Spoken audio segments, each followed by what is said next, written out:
Hello, chers lumineux et lumineuses, je suis très heureuse de vous retrouver pour ce nouveau temps de partage dans lequel je vous souhaite bienvenue. J'espère que vous vous portez bien, que vous vous sentez bien, que vous êtes au mieux auprès de vous en votre belle et précieuse présence.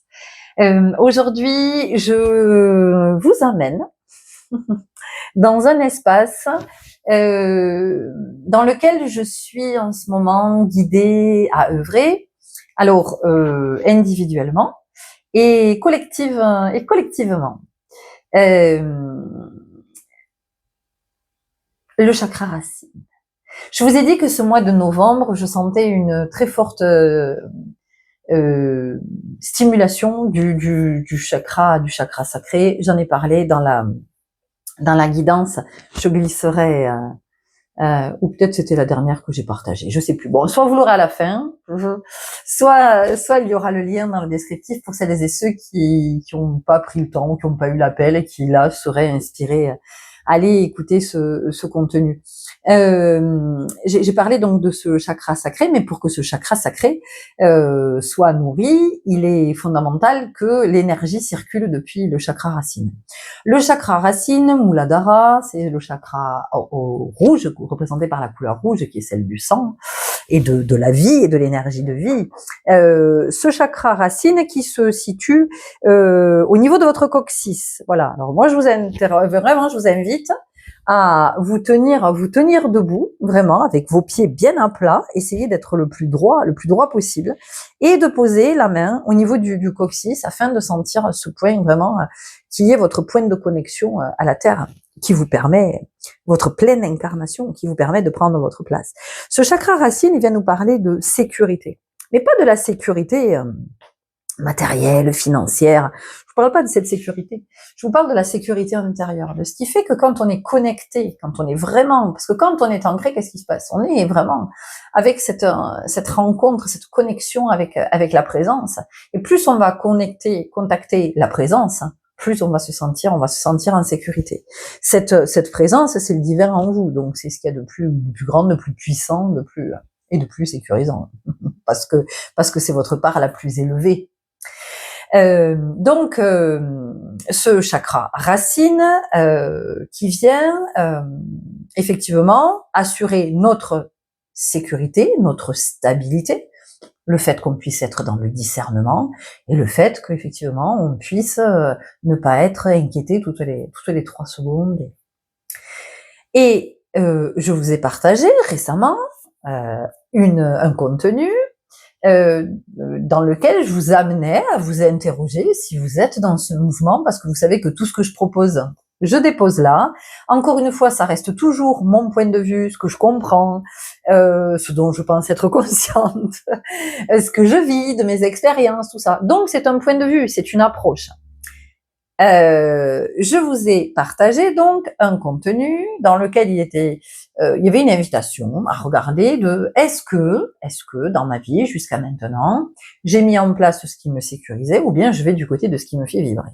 Et donc aujourd'hui je viens encore vous parler de cette sécurité. Cette sécurité, tout ça, là, tout ce dont je suis en train de parler en ce moment et ce à quoi je suis invitée à œuvrer, et je vois bien où ça m'amène vers la saison de l'hiver. C'est-à-dire que ça m'amène à être de plus en plus connectée à la présence et à la puissance de la présence du vivant en moi et du vivant à l'extérieur de moi, afin de vivre le plus doux des hivers, afin de vivre un hiver en sérénité, en tranquillité, même si dans l'hiver, je suis amenée à vivre des expériences qui peuvent être très mouvementées, bousculantes, me tourmenter, tout ça. Vous comprenez? Donc, aujourd'hui, ce que je viens vous partager, vous allez vous dire, mais c'est quoi le rapport, Florence, avec ta vidéo dont le titre est les relations n'ont pas de prix. Mais j'y viens, vous allez comprendre pourquoi. Et tout ça, c'est en lien, évidemment, et c'est bien pour cela qu'aujourd'hui je suis ici avec cette inspiration, cet élan à vous partager ce que je vais vous partager. Pourquoi nos relations n'ont pas de prix? D'abord, on peut l'entendre, ça n'a pas de prix parce que c'est précieux. Voilà. Et qu'une relation, c'est inestimable en termes de valeur. Ça, c'est la première chose. Et la deuxième chose, et c'est là-dessus que je vais insister, que je vais développer en fait. C'est que les relations n'ont pas de prix, en ce sens que une relation ne doit rien vous coûter. Une relation ne doit rien vous coûter. Il n'y a pas de prix, il n'y a pas de prix à payer à être en relation. Une relation, c'est un échange équitable entre des êtres. Donc, il n'y a pas de contrepartie à payer dans une relation. Pourquoi je vous dis ça? Je vais partir de mes expériences. Ça vous parlera ou pas. J'ai identifié clairement il y a quelques années que j'étais avec ma blessure primordiale et la blessure d'abandon. Donc j'ai cheminé un temps avec ça, avec ce que ça m'a amené à voir, avec ce que j'en ai compris, avec ce dont je suis devenue consciente. Et puis, il y a quelque temps, j'ai identifié qu'en lien avec cette blessure d'abandon, j'avais un profil anxieux. Qu'est-ce que ça veut dire? Ça veut dire que je suis dans une profonde dépendance affective. C'est-à-dire que mon état est principalement conditionné par ma relation à l'autre. C'est-à-dire que si l'autre me porte son attention, si l'autre est très présent dans ma vie, s'il m'écrit beaucoup, s'il me contacte, mais c'est un autre qui a pour moi vraiment une valeur sentimentale. Donc, quand je dis sentimentale, une relation, une valeur affective profonde.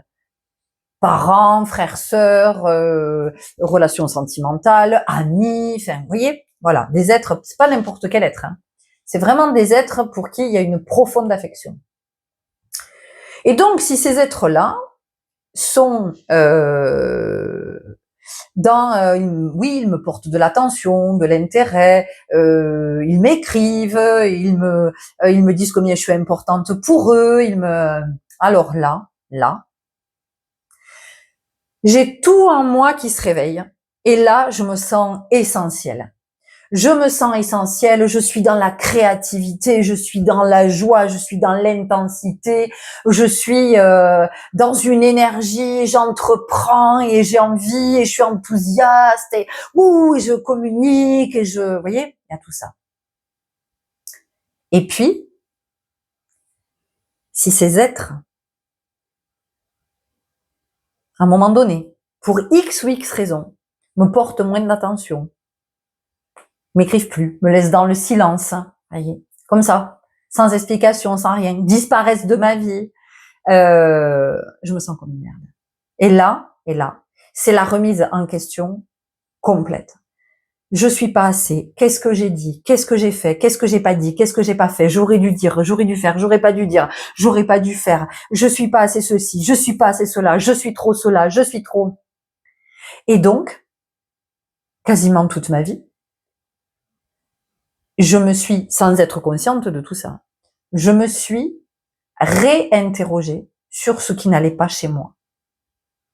Qu'est-ce que j'ai de moins que les autres? Qu'est-ce qui ne va pas chez moi pour que je puisse être en contact avec des êtres qui, tout d'un coup, m'encensent et dans le même temps, disparaissent et m'ignorent complètement. Je disparais de leur vie. Et moi, je réinterrogeais systématiquement qui moi j'étais ou qui je n'étais pas. Jusqu'à ce que je comprenne, il n'y a pas longtemps, que ces êtres qui me mettent dans cet état sont des êtres qui sont dans un profil, eux, évitant.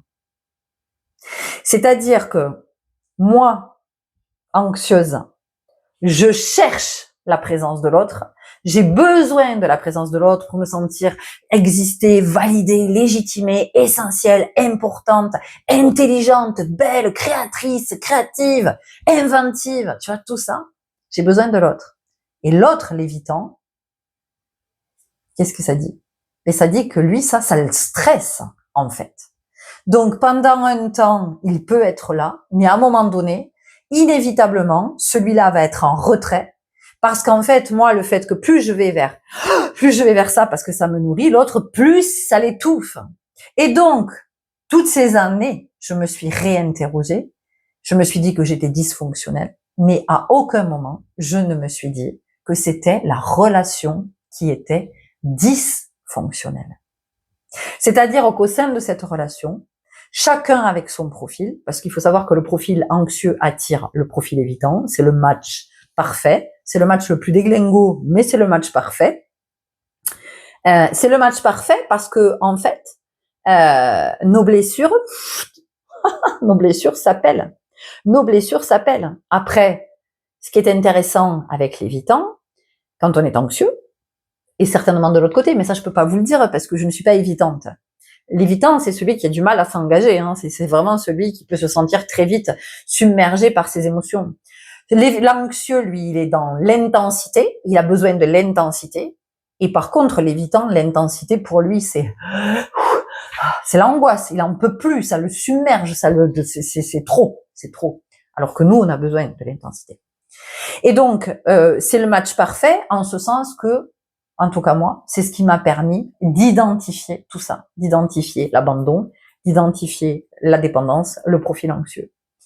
Donc, ces relations avec ces évitants, donc, parce que c'est chaud, froid, chaud, froid, chaud, froid, chaud, froid, on, off, on, off. En gros, c'est je t'aime plus, je t'aime plus, je t'aime plus, je t'aime plus. Mais, encore une fois, hein, c'est pas juste une histoire de sentiment, hein, c'est sentimental. Ça, je vous dis, hein, un enfant, un parent, frère, sœur, cousin, cousine, enfin bon, la famille, amis, collègues, enfin peu importe. Mais en tout cas, ce sont des êtres pour qui vraiment on a une affection profonde. Ça, je tiens à le dire, d'accord? Parce que c'est moins intense quand c'est vécu avec des êtres qu'on ne connaît que comme ça. Ça peut manifester quelque chose, mais ça sera jamais aussi intense, aussi puissant. Et donc, ce que j'ai observé récemment, et vraiment, je dis, volontairement, je n'emploie pas, il m'aura fallu du temps ou longtemps. Parce que ça, c'est quelque chose que j'entends beaucoup en ce moment. Et ce longtemps, qu'est-ce qu'il fait apparaître? Il fait apparaître d'abord deux choses. Que c'est complètement subjectif, la notion du temps. C'est-à-dire que pour quelqu'un, un an, c'est hyper court. C'est rien du tout un an. Pour un autre, un an, c'est long, mais c'est long. Vous voyez? Donc, longtemps, qu'est-ce que ça veut dire? Ça ne veut rien dire. Ensuite, ce que ça révèle aussi, c'est cette société de l'urgence et de la réponse immédiate. Aujourd'hui, tout doit aller vite. Il faut faire vite. D'ailleurs, qu'est-ce que vous dites à vos enfants le matin dès qu'ils sont réveillés? Vite, réveille-toi, vite, prépare-toi, vite, viens déjeuner, vite, on va dans la voiture, vite, on va être en retard, vite, voilà. Et le soir, vite, on goûte, vite, on fait les devoirs, vite, on mange, vite, tu vas à la douche et vite, tu vas te coucher. Vous voyez? Et ça, c'est quelque chose qu'on induit dès le plus jeune âge. Et c'est ce qui va faire que dans la vie, l'être humain ne va pas comprendre qu'il y a un temps qui est nécessaire à vivre les expériences pour arriver jusqu'à un point de conscience. Et donc, ce que j'ai compris dans ces relations, et c'est pour ça que je vous dis que les relations n'ont pas de prix, c'était que pour des forts moments d'intensité, des moments où je me sentais tout ce que je vous ai décrit, qui sont des moments rares, parce qu'il faut savoir que quand on est avec le profil anxieux et qu'on est avec un évitant, ces moments-là sont extrêmement rares. Par contre, ce que vous vivez le plus souvent, c'est le silence radio, c'est le désintérêt, ou alors il y a plus cette voilà, l'autre ne vous regarde plus de la même façon. Voyez? Et donc j'ai constaté que c'était cher payé que d'avoir des moments d'intensité, des rares moments d'intensité, pour tous les autres moments où je me sens comme une moins que rien. Et j'ai remarqué, j'ai pu observer, parce que je suis très à l'œuvre en ce moment autour de ça, j'ai donc observé qu'en fait, avec des êtres évitants, puisque moi j'ai un profil anxieux, ces êtres-là réveillent toutes mes insécurités. Toutes mes insécurités. Donc, j'ai pu observer que dans les moments où je suis, comment je pourrais dire, importante, hein, pour ces êtres-là, mais c'est pas qu'à un moment ils me trouvent pas aussi importante, hein, ou c'est juste ou moins intelligente, ou moins intéressante, ou je ne sais, ou moins créative, ou c'est juste qu'à un moment donné, ils ont besoin de se retirer parce que c'est trop, parce qu'il y a trop d'intensité. Donc ils se retirent. Mais c'est pas du désintérêt par rapport à moi, mais ça je le comprends là aujourd'hui. C'est pour ça que je vous le partage. C'est pas du désintérêt par rapport à moi. C'est eux, le trop d'intensité, en fait, les affaiblit, les épuise, les angoisse. Alors que moi, toute mon énergie, elle est là, elle est justement dans cette intensité. Donc, ces périodes-là où l'autre, qui qu'il soit, se détourne de moi pour aller se réfugier, se ressourcer, se régénérer, moi, je vois apparaître toute mon inquiétude, toute mon anxiété de l'autre ne me nourrit plus. Comment je vais faire? L'autre ne me nourrit plus. Et là, je deviens angoissée, je deviens dépendante au sucre. En tout cas, ma dépendance au sucre s'intensifie, insomniaque, irritable, hyper stressée, pas du tout concentrée, pas créative, pas d'envie, pas d'élan. Ça me demande beaucoup d'énergie pour me mettre en mouvement, pour me mobiliser, Et ça, c'est quelque chose que j'ai pu observer récemment et que je viens de vous partager pour vous dire que l'autre n'est pas là pour nous sécuriser, mais l'autre n'est pas là non plus pour nous insécuriser. C'est-à-dire qu'une fois qu'on a identifié ce mode relationnel dysfonctionnel, parce que chacun est avec son profil, et fait bien comme il peut avec son profil. Parce qu'ici, entendez bien qu'il n'y a pas de victime, de coupable, il n'y a pas de tout ça, hein, parce que chacun est dans ses souffrances, hein, de toute façon. Hein. Celui qui cherche l'intensité, il souffre, et celui qui fuit l'intensité, il souffre aussi. Voilà, ça c'est une évidence. Mais par contre, ce que j'ai compris aussi, c'est que ça m'amène tout ça à me dire, ok, en fait, aujourd'hui, tu as besoin d'être de plus en plus sécure, et c'est aussi pour ça qu'on me ramène à mon chakra racine. Tu as besoin d'être de plus en plus sécure, donc cette intensité-là, en fait, que tu vas chercher chez l'autre, c'est pas vraiment de l'intensité, c'est ce que tu connais de ton enfance, le chaud, le froid. Tu m'intéresses plus. En tout cas, enfant, tu le vis comme ça. Et donc, qui c'est qui vit à travers toi? C'est cet enfant blessé. Et donc aujourd'hui, la vie, elle me dit, sécurise donc cet enfant blessé, pour que cet enfant en toi devienne sécure, que tu sois sécure et que tu puisses être dans des relations dans lesquelles tu te sens bien. Donc, il est évident qu'aujourd'hui, à l'intérieur, ça me dit, Florence, ne sois plus en relation avec des évitants. Voilà. Aujourd'hui, tu n'es pas assez sécure pour être en relation avec ces êtres-là. Voilà. Et un jour, certainement, que je ne serai plus du tout attirée par ces évitants, enfin ces êtres qui sont avec le profil évitant, qui eux sont plutôt avec la blessure de rejet, évidemment. Celui qui a été abandonné, il cherche. Celui qui a été rejeté, il cherche surtout pas, parce qu'il n'a pas envie d'être rejeté à nouveau. Donc voilà, ça me dit, quand effectivement tu seras assez sécure, tu seras attiré par des gens sécures.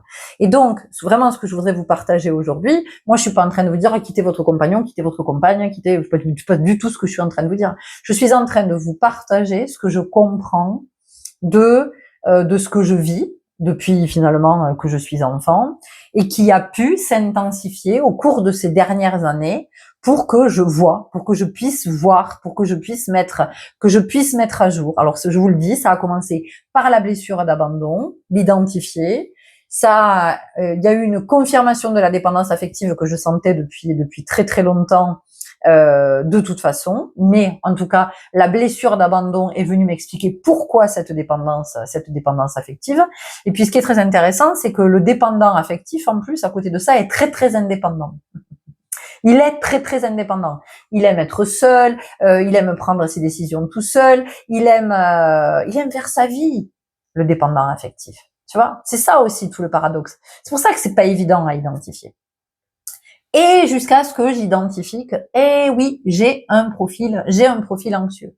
Et donc de voir le prix que je payais pour des moments, des chouettes moments qui me faisaient me sentir, qui étaient tellement rares, parce qu'il faut savoir que le profil anxieux se nourrit des miettes que le profil évitant lui donne. Parce que le profil évitant ne peut donner que des miettes. Il ne peut donner que des miettes. C'est-à-dire qu'il peut être dans la générosité. Voilà. Il peut être dans la générosité, mais par contre, sur le plan affectif, l'évitant ne peut donner que des miettes. Il peut donner de son argent, il peut donner matériellement, il peut donner de son temps, il peut donner, tout ça, il peut le donner. Mais par contre, donner de l'affection, donner de l'amour, pour l'évitant, c'est hyper compliqué. Et ça, encore une fois, entendez que c'est pas un jugement. Hein. Donc, vous avez d'un côté un qui donne des miettes et l'autre qui saute sur les miettes parce que de toute façon, il a connu que ça. Et il pense que dans la vie, il ne peut avoir que des miettes. Sauf qu'à un moment donné, la vie t'amène à voir que, ok, tu te contentes de miettes. Mais si de l'autre côté, tu avais quelqu'un qui te proposait une belle corbeille et dedans, il y a plein de viennoiseries. Qu'est-ce que tu prends? Des miettes ou les viennoiseries? Des viennoiseries. Ok. Donc, à partir de maintenant, entends que les profils évitants génèrent chez toi trop d'anxiété, ça te prend trop d'énergie et ça t'abîme et ça abîme ta vie. Et donc, est-ce que le profil anxieux et le profil évitant peuvent à un moment donné être dans une relation qui soit saine, une relation équilibrée? Possiblement, si chacun va soigner ses parts blessées. Mais si il n'y en a qu'un dans la relation qui est à l'œuvre de son côté de ses blessures, ça ne fonctionnera jamais. C'est une relation qui ne peut absolument pas fonctionner puisqu'elle plonge dans l'insécurité permanente. Et en même temps de le vivre, c'est ce qui permet à un moment donné de voir.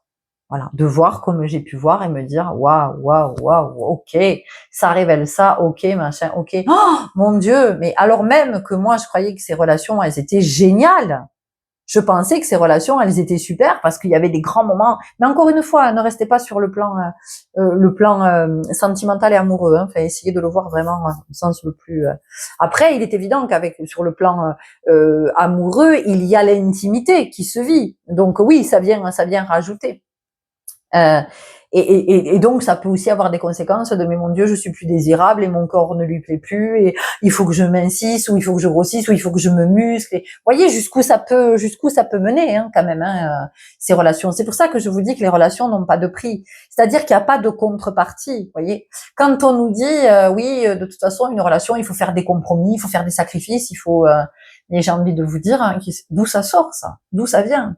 La relation en fait. La relation, pour qu'elle soit saine, elle t'amène à ton authenticité, elle t'invite à être authentique. Mais l'être authentique, c'est pas l'être souffrant, c'est pas l'ego, c'est pas l'enfant blessé. L'être authentique, justement, c'est celui qui s'est soigné. Donc, pour être dans une relation saine qui ne te coûte pas d'aucune façon, eh bien, à un moment donné, c'est d'avoir identifié tes blessures et de te dire, ok, ben voilà, moi je sais aujourd'hui que je ne peux plus être avec des êtres qui sont évitants. Aujourd'hui, auprès de moi, j'ai envie d'être avec des êtres qui sont dans l'engagement, dans la capacité de s'engager. Voilà. Ça veut pas dire que je leur demande pas d'être collés à moi 24 heures sur 24. C'est pas du tout ça, hein, parce qu'en plus, je supporte pas. Vous voyez, je supporte pas qu'on soit collé à moi 24 heures sur 24. Et quand on me colle trop, ça me gonfle. Donc, c'est plutôt de me dire que l'autre, à un moment donné, il disparaît pas comme ça. Ou l'autre, il est capable de te dire que, tu sais, pendant un temps, voilà, je vais être moins présent, moins présente parce que j'ai besoin d'être en solitude ou parce que j'ai des trucs à faire. Parce que, ben, très bien, parfait, merci, ok, à bientôt. Enfin, et tout va bien. Et tout va bien. Ouais. Et voilà, et ça vraiment, c'est ce que j'avais envie de vous partager aujourd'hui, parce qu'on est avec ce chakra racine qui alimente ce chakra sacré. On est avec vraiment cette notion de la sécurité, de se sentir sécure, et que parfois on n'a pas identifié. Voilà, on n'a pas identifié qu'on était avec cette blessure, ou même si on l'a identifié, on n'a pas conscience de son profil, d'être très en demande, ou au contraire d'être dans oh, je peux pas, ne me demande pas trop, parce que ce qui se produit en fait avec un évitant, c'est que avec l'évitant, il y a des moments, c'est comme des lunes de miel, vous voyez, mais encore une fois, quelle que soit la relation, c'est mais tout est parfait, tout est bon, mais voilà, ça y est, hop. Et en fait, on vit toujours avec la croyance que ça va toujours être la lune de miel, avec la croyance que ben voilà, ça y est, ok, ça y est, c'est bon, la relation elle s'équilibre. Mais non, la relation elle s'équilibre pas. La relation, Florence, mais oui, mais parce que ça me passionne. Oui, mais calme-toi quand même. C'est dimanche. Oui, d'accord, c'est dimanche. Je me calme. Petit starbé, calme-toi. Reviens dans ton centre. Non, la relation, elle ne s'équilibre pas. La relation ne peut s'équilibrer que si effectivement on est chacun, vous l'avez compris, chacun à l'œuvre de son côté. Donc c'est important de pouvoir regarder dans cette relation, est-ce que ça me coûte, est-ce qu'il y a un prix, est-ce qu'il y a un pendant, c'est-à-dire que ok, pour avoir ça en fait, tu vois, c'est ça en fait, hein. C'est pour avoir ces moments d'intensité, je dois payer ce prix-là. Tu vois, mais je veux dire, c'est pareil. Quand tu vas acheter quelque chose, pour avoir ça, tu dois payer ce prix-là. Est-ce que tu as envie de payer ce prix-là, toi, pour avoir? Tu dis, putain, 20 balles un ananas? Bah, non, en fait. Bon, non, ça va, merci, je vais me passer d'ananas ou je vais aller voir ailleurs. Hein. Tu vois ce que je veux dire? Ben là, c'est pareil. C'est-à-dire qu'à un moment donné, une relation saine, une relation équilibrée, il n'y a pas une histoire d'effort, il n'y a pas une histoire de compromis, il n'y a pas, parce que ça veut dire que t'es pas authentique. Si tu es dans l'effort et si tu es dans le compromis, tu n'es pas du tout authentique. Par contre, tu peux être effectivement à accueillir l'autre où il en est et à te dire, ok, l'autre, il en est pas au même point que moi, est-ce que ça me convient ou pas? Est-ce que moi, ça me perturbe ou pas? Est-ce que c'est bon? Est-ce que, même si l'autre, il en est pas à ce point-là, est-ce que je suis d'accord avec ça? Est-ce que moi, je me sens bien malgré tout? Est-ce que je me sens ok? Est-ce que voilà, mon bien-être, ma santé physique, oh, c'est ok. Ma santé psychique, ok. Ma santé émotionnelle, ok. Ma santé énergétique, oui, ok. Bon, ben très bien. Alors, ça me va. Et ça me va. Mais si je commence à me dire, attends, alors l'autre, moi j'aspire à ça, mais l'autre, non. Moi, comment je me sens physiquement? Ah, je me sens pas bien, j'ai la boule dans la gorge, j'ai le truc, machin. Ok. Comment je me sens émotionnellement? Bah, je suis triste, je suis en colère, ok. Comment je me sens énergétiquement? Bah, j'ai pas d'énergie en fait, j'y arrive pas.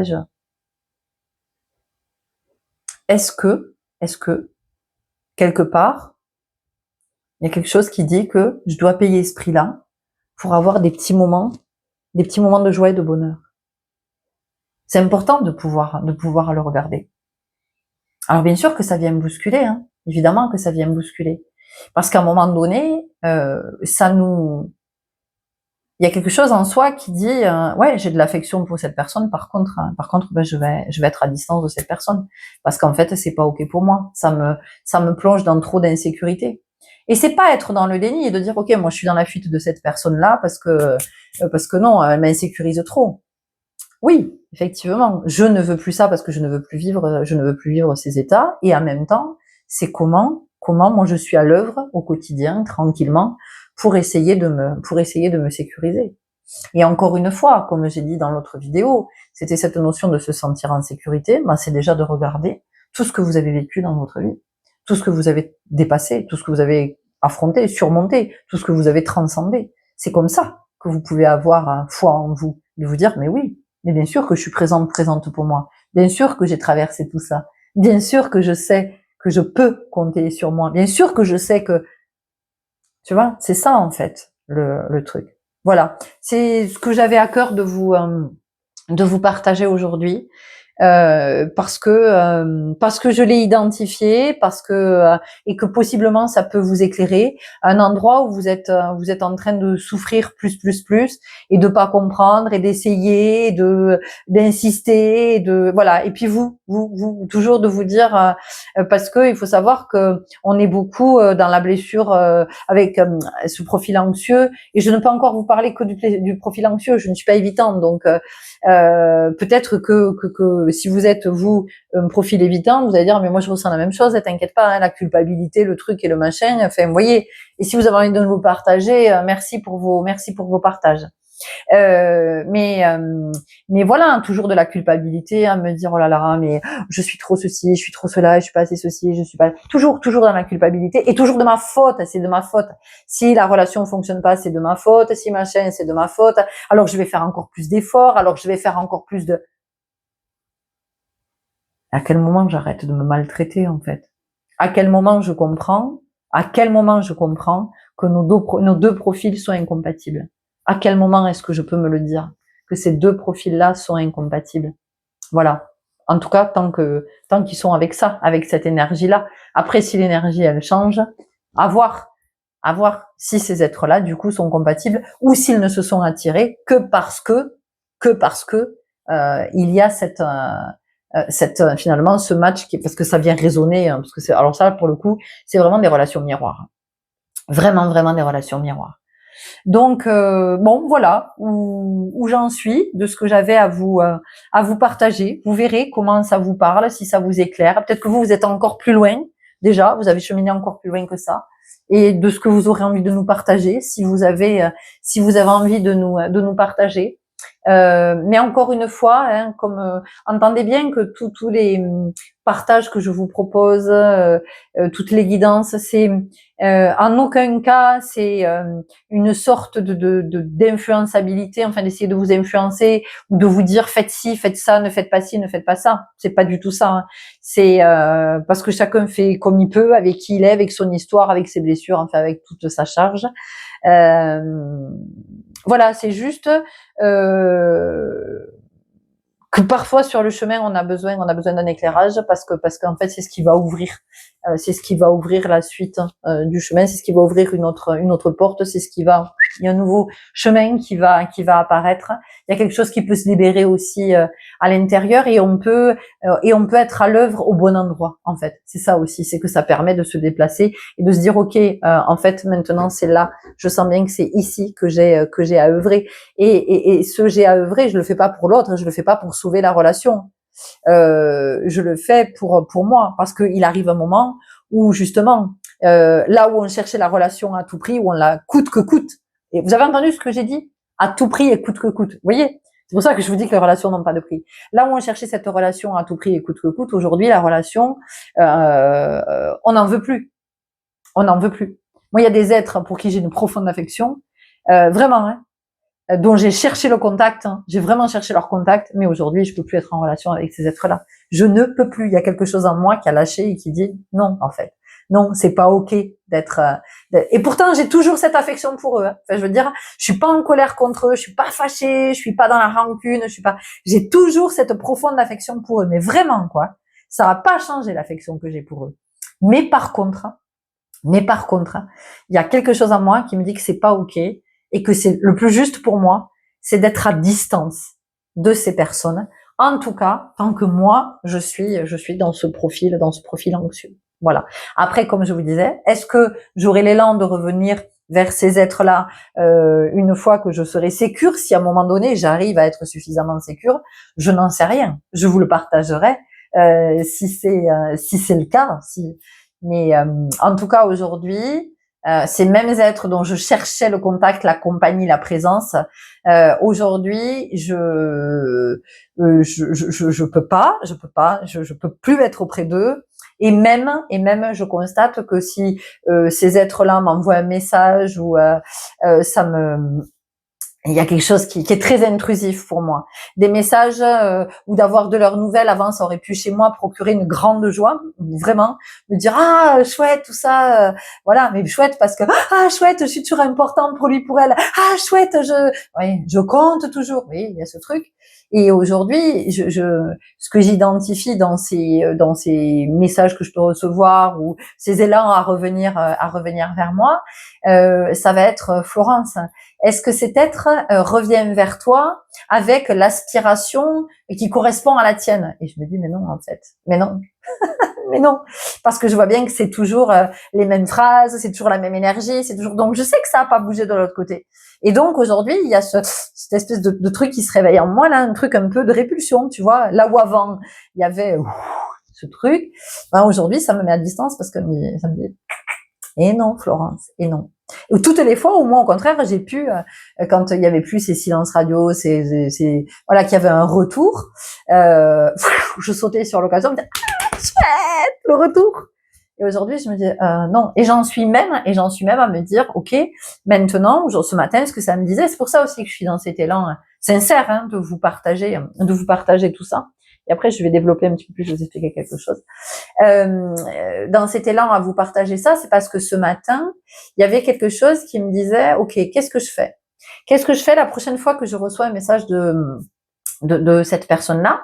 Est-ce que je lui réponds où j'en suis aujourd'hui, de je ne souhaite plus avoir aucun contact en fait, en expliquant que je ne suis pas fâchée? Est-ce que j'appelle cette personne en lui disant, écoute, je préférerais qu'on ne soit plus en contact, voilà, parce que pour moi c'est pas ok en fait, et il n'y a pas de colère, et il n'y a pas, et je t'en veux pas, et je suis pas fâchée, et si je te croise dans la rue, je te saluerai, mais par contre je veux plus être dans un contact relationnel comme ça qui moi me déstabilise trop et me renvoie à nouveau à mes insécurités, j'ai plus besoin de ça. J'ai vu, maintenant je suis une grande fille et je vais m'en occuper toute seule de mon côté. Alors je vais voir, peut-être qu'en étant à l'œuvre, je vais plus avoir du tout de contact, ces êtres-là ne reviendront pas vers moi, qui qu'ils soient, hein, de ma famille, des amis, sentimentales, enfin voyez, encore une fois, hein, ne focalisez pas sur un espace.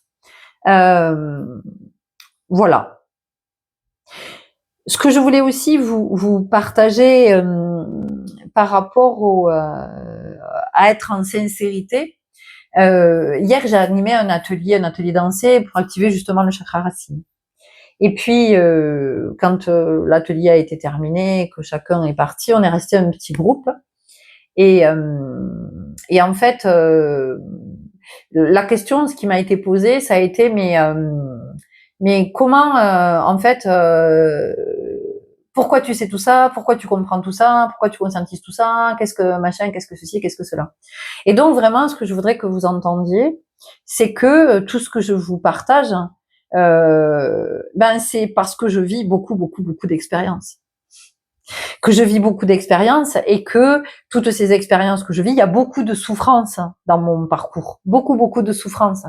C'est-à-dire que je suis pas un être éclairé, illuminé, tu vois, pour qui tout est simple, tout est facile et tout est, voilà. Alors je dis pas que moi j'ai souffert plus que vous par rapport à vous. Oui, moi j'ai beaucoup souffert, mais c'est pas du tout ça, hein, c'est pas du tout ça, puisqu'on est chacun avec notre lot de souffrance et on est chacun avec ce chemin souffrant, qui est un chemin de foi. Mais par contre, oui, effectivement, j'ai bien compris que mon incarnation, ce que j'avais choisi dans cette incarnation, c'était de vivre ces expériences pour justement en comprendre l'essence. Voilà. Et moi, j'ai toujours ce mouvement maintenant. Ça n'a pas toujours été là. Hein, ça a vraiment pas toujours été là. Hein. J'ai ce mouvement maintenant de ces allers-retours en fait et de ces deux plans dont je vous parle souvent, c'est-à-dire de vivre à la fois l'expérience, en même temps que je vis l'expérience, je l'observe. Voilà, c'est comme si j'avais mon double qui était en train d'observer ce que je suis en train de vivre. Et quand je dis mon double, finalement, c'est le soi. C'est-à-dire que le soi observe le moi. Ou pour le dire plus concrètement, c'est le divin en moi observe l'humaine.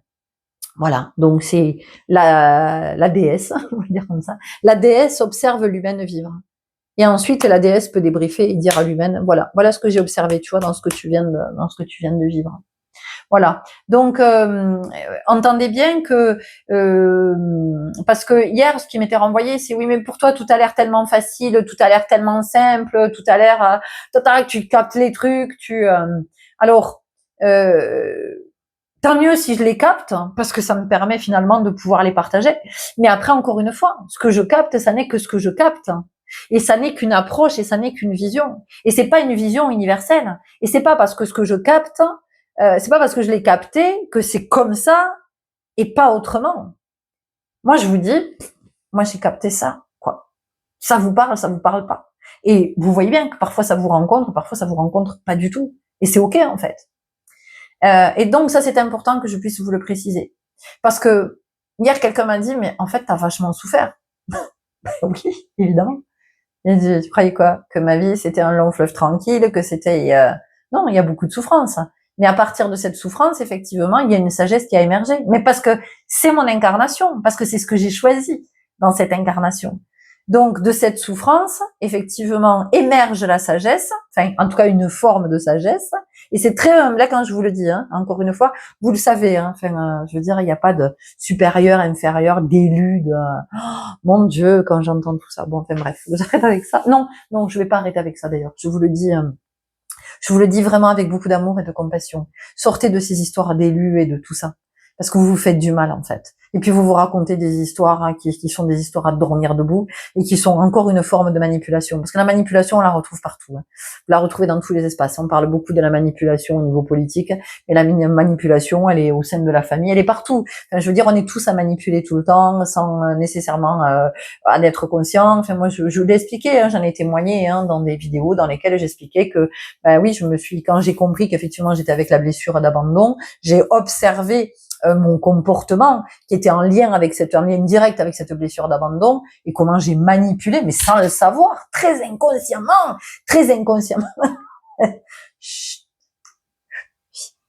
comment j'ai manipulé, tu vois, depuis cet espace-là. Donc voilà, on oublie les élus, les tout ça, les machins, on s'en fout en fait, on s'en fout. Je veux dire, à un moment donné, vous avez choisi de vous incarner, vous allez dire, ah, j'ai pas choisi. Bon d'accord, vous avez pas choisi. Bon, en tout cas, vous êtes ici et maintenant, et voilà, et c'est vraiment de comprendre que tout ce que je le partage parce que je me dis, après tout, 6 mois, ça me permet d'avancer. Si j'ai capté des trucs et tout, eh ben peut-être que d'autres, ça peut les aider. Peut-être que d'autres, ça peut les éclairer, et peut-être que ça fait là un moment qu'ils sont là à piétiner, à faire du surplace, et d'attraper un truc et disent, ah putain, oui, super, hop, je prends. Ah ben voilà, allez, je vais pouvoir un peu débloquer, hop, hop, hop, avancer et aller. D'accord, voilà. C'est voilà, ça je voulais vous le dire parce que de pas croire que, enfin je sais pas si vous le croyez ou pas, mais comme ça m'a été renvoyé hier, quand même c'était important que je puisse vous le dire aujourd'hui, vous le préciser qu'en fait tout ce que je vous partage aujourd'hui, en fait c'est mon chemin, c'est comment je transforme, voilà, comment je transforme l'expérience en sagesse. Enfin encore une fois, modestement, hein, voilà, de comment j'essaie de le transformer en sagesse et après de le partager. Donc et je crois aussi que je montre ce qui est possible. Voilà, ce qui est possible. Et ça veut pas dire que parce que c'est possible, tout le monde va aller à cet endroit. Mais je dis juste que, voilà, peut-être que si on emprunte ce chemin, ça devient possible. Peut-être que moi, j'avais envisagé de passer par là. Mais ce chemin-là, non. C'est impossible. Impossible. Mais c'est pas parce que ce chemin-là, c'est impossible qu'il n'existe pas d'autres chemins qui vont rendre le possible. Tu vois? Voilà. Voilà, mes amis, pour aujourd'hui, ce que j'avais à cœur de vous partager depuis le cœur, vraiment depuis le cœur.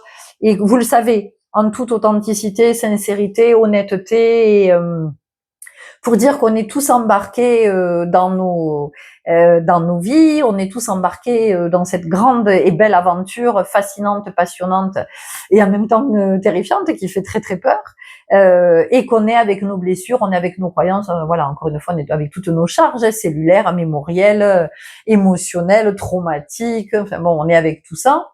Et moi, je crois à la compassion. Je crois vraiment à la fraternité Et je crois vraiment ben, si on a compris à cette compassion. Et j'aime plus dire le mot bienveillance parce que je trouve que c'est tellement galvaudé, on s'en est tellement servi de la bienveillance sous couvert de maltraitance. Enfin bon, je peux pas. Mais la compassion, par contre, ouais, ça me parle vraiment. Et donc aujourd'hui, moi je me dis, mais en fait, si toi t'as capté des trucs, ben c'est comme un grand frère ou une grande sœur hein, qui à un moment donné va dire à son petit frère ou sa petite sœur, tu sais ça, moi je l'ai fait, tu sais, je me suis fait très très mal et tu vois, il y a quelque chose comme ça et j'ai pas envie que tu te fasses mal. Tu vois, je préfère te dire que voilà. Après, le petit frère ou la petite sœur fera ce qu'il veut, mais en tout cas, il y a ce grand frère qui veille, voilà.